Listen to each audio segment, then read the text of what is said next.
दुनिया आज भारत को सिर्फ एक देश नहीं बल्कि एक निर्णय लेने वाली सुपर पावर की तरह देख रही है, क्योंकि ये वही भारत है जो बात कहता है तो पूरी दुनिया सुनती है, जो कदम उठाता है तो पड़ोसियों की नींद उड़ जाती है, जो कार्रवाई करता है तो यूएन तक की राजनीति हिल जाती है। और आज की खबर भी बिल्कुल ऐसी है, क्योंकि इस बार ऐसा कुछ हुआ है जिसने ढाका को रुला दिया, बांग्लादेश को हिलाकर रख दिया और यूनाइटेड नेशन तक को दखल देना पड़ गया। दरअसल पश्चिम बंगाल में चल रहा एसआईआर सर्वे शुरुआत में लोगों को एक सामान्य प्रशासनिक प्रोसेस लग रहा था, लेकिन जैसे ही यह मामला आगे बढ़ा, एक एक ईंट, एक एक कमरा और एक एक पहचान की परत खुलने लगी और तस्वीर सामने आई। बंगाल में हजारों नहीं लाखों फर्जी पहचाने, फर्जी वोटिंग का इतना बड़ा नेटवर्क बिना किसी बाहरी समर्थन के चल ही नहीं सकता। जैसे ये खुलासा हुआ, बांग्लादेश में पहली बार डर फैल गया, क्योंकि बड़ी संख्या में वो लोग निशाने पर आने लगे जो वर्षों से बिना पहचान, फर्जी एड्रेस और नकली दस्तावेजों पर भारत में रह रहे थे।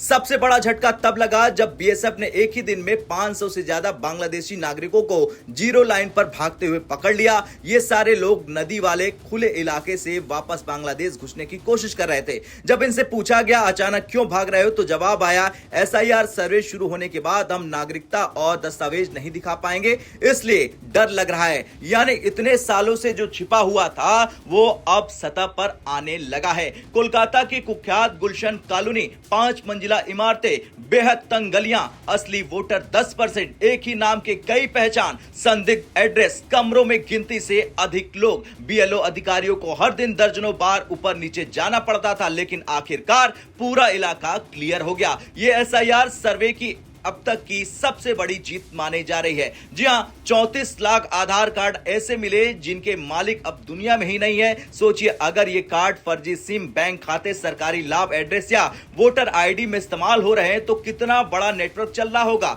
जैसे ये डेटा सामने आया, यूआईडीएआई ने तुरंत 34 लाख आधार बंद कर दिए। एसआईआर प्लस आधार डेटा मिलाकर अब फर्क साफ हो रहा है कि कौन भारत का नागरिक है और कौन फर्जी पहचान पर जी रहा है। चुनाव आयोग ने सबसे बड़ा गेम चेंजर जोड़ा, एआई टेक्नोलॉजी। ये एआई करेगा चेहरे का मिलान, डेमोग्राफिक डेटा मैच, फर्जी, डुप्लीकेट या संदिग्ध पहचान का तुरंत पता।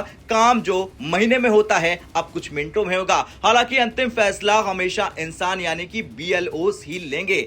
जैसे जैसे सर्वे तेज हुआ, घुसपैठ नेटवर्क में भगदड़ मच गई। बांग्लादेश इसे लेकर इतना घबरा गया कि उसने भारत पर दबाव बनाने की कोशिश की, अपने नेशनल सिक्योरिटी एडवाइजर को दिल्ली भेजा, लेकिन भारत का जवाब साफ था, हसीना को वापस भेजने का सवाल नहीं, एसआईआर भारत की प्रक्रिया है, इसमें कोई दखल नहीं चलेगा। ढाका तनाव में चला गया। बांग्लादेश यूनाइटेड नेशन पहुंचा भारत खिलाफ शिकायत लेकर, लेकिन यूएन ने उल्टा शेख हसीना को दी गई डेथ पेनल्टी पर ही सवाल उठा दिया। यानी बांग्लादेश जिस शिकायत को लेकर गया था उसी का पल्ला कमजोर पड़ गया। भारत पहली बार अंतर्राष्ट्रीय मंच पर भी मजबूत स्थिति में दिखाई दिया। हालात को देखते हुए भारत ने सिलीगुड़ी कॉरिडोर यानी चिकन नेक की सुरक्षा कई लेवल ऊपर बढ़ा दी। 3 नई मिलिट्री गैरिजने चोपड़ा, किशनगंज और धुबरी पूरी तरह ऑपरेशनल कर दी गई। ये वही 22 किलोमीटर का कॉरिडोर है जो पूरे नॉर्थ ईस्ट को भारत से जोड़ता है। 4 देशों से घिरा हुआ, नेपाल, भूटान, बांग्लादेश और चीन। यहां सुरक्षा कमजोरी भारत बर्दाश्त नहीं करता।